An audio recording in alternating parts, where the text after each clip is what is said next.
Hey guys, what's up? Zijin here, and this is the review of the Onda oBook 11. It's pretty late, but better late than never, I guess. I've never done a review on an Onda device before, so this is my first. To be honest, I haven't heard many good things about Onda. Most of them are not really good things, so I'm hoping for the best, but expecting the worst. The Onda oBook 11 is a very cheap clone of the Lenovo Yoga laptop series with its trademark 360-degree hinge. This is the updated version of the Onda oBook 11 with increased RAM, storage, and dual booting Windows and Android 5.1.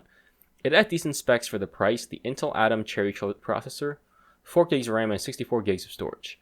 At this point, the current reigning laptop champion is still the Jumper EasyBook 2 with very similar specifications, a larger screen, and a lower price tag. Can the Onda oBook 11 dethrone the EasyBook 2? Let's find out. Onda has pretty smartly painted the plastic body with a very metallic looking coat.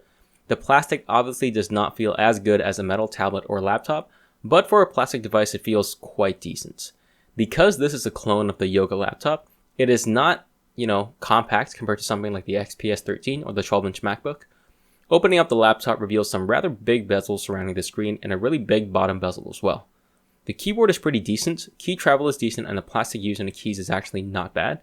There is a little bit of flex in the keyboard, but it works pretty well. The 360-degree hinge allows the screen to be rotated all the way around, turning it from a laptop into a rather bulky tablet. Using the switch on the left side locks the keyboard out from being used, and the trackpad does work okay. It's not the best trackpad as the mouse pointer has a tendency to wiggle, and gestures don't work very well, but at least you can use the touchscreen instead. The Onda oBook 11 definitely does not win any awards for good looks or premium feel, but it definitely isn't badly made, nor is it terribly ugly. The 11.6-inch display has a 1080p resolution and is touch-enabled. The screen is definitely quite good. Colors are reproduced quite nicely. While it won't take anyone's breath away, it won't cause anyone to vomit either. The screen gets decently bright, around 300 nits of brightness, which is definitely not enough for direct sunlight, but if it is cloudy or in indirect sunlight, it can work. Touch response is decent but not overly sensitive. It doesn't compare to the touch sensitivity on any Apple Touch-enabled device, but touch response is good enough to be used regularly. The speakers are on the bottom of the laptop and gets pretty loud, which is okay, but quality is below average. It actually makes stuff like songs sound pretty bad quality. There's like no bass at all, so I'm quite disappointed with the speakers here. Have a listen for yourself.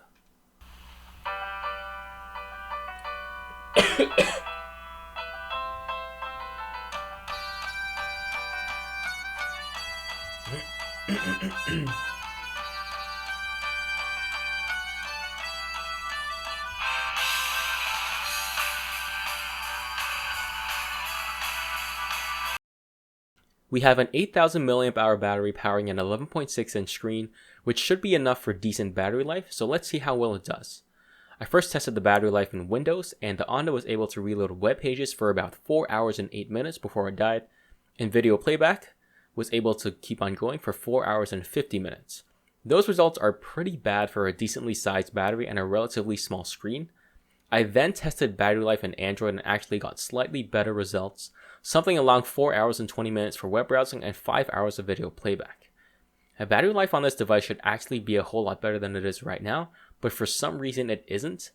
So the Onda will only hold up under medium use, and the Onda lasts me until about 3 p.m. before it dies. And that's with medium use including internet, news, and TV. If you are a heavy user, do bring along your charging cable. This version of the Onda oBook 11 comes with both Windows 10 and Android 5.1 pre-installed, and it's still using the old inside BIOS for switching between operating systems. It's much less visually attractive and easy to use than the new BIOS as seen in the TechClass T-Book 16 Pro review up here.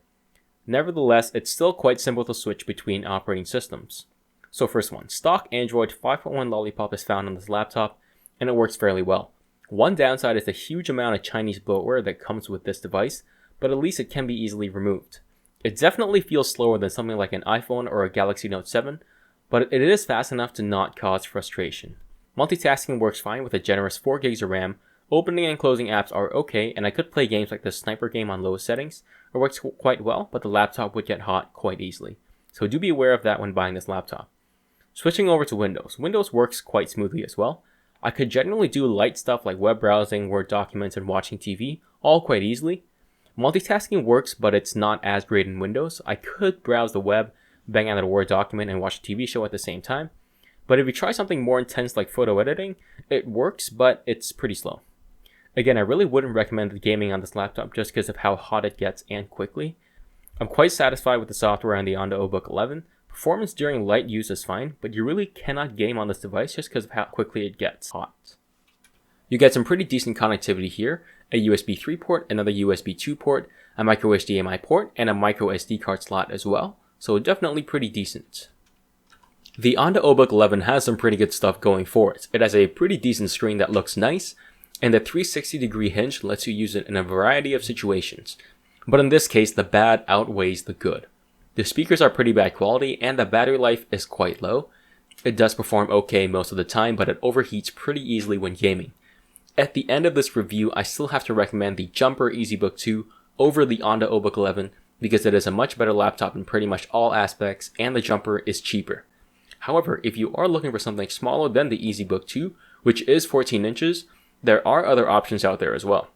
But if you must have an 11.6-inch laptop with a 360-degree hinge, then the Onda oBook 11 is one of the only options out there. So please consider the good and bad here long and hard before spending your money. Thank you so much for watching. If you liked it, hit thumbs. If you loved it, hit subscribe. And I'll see you in the next one.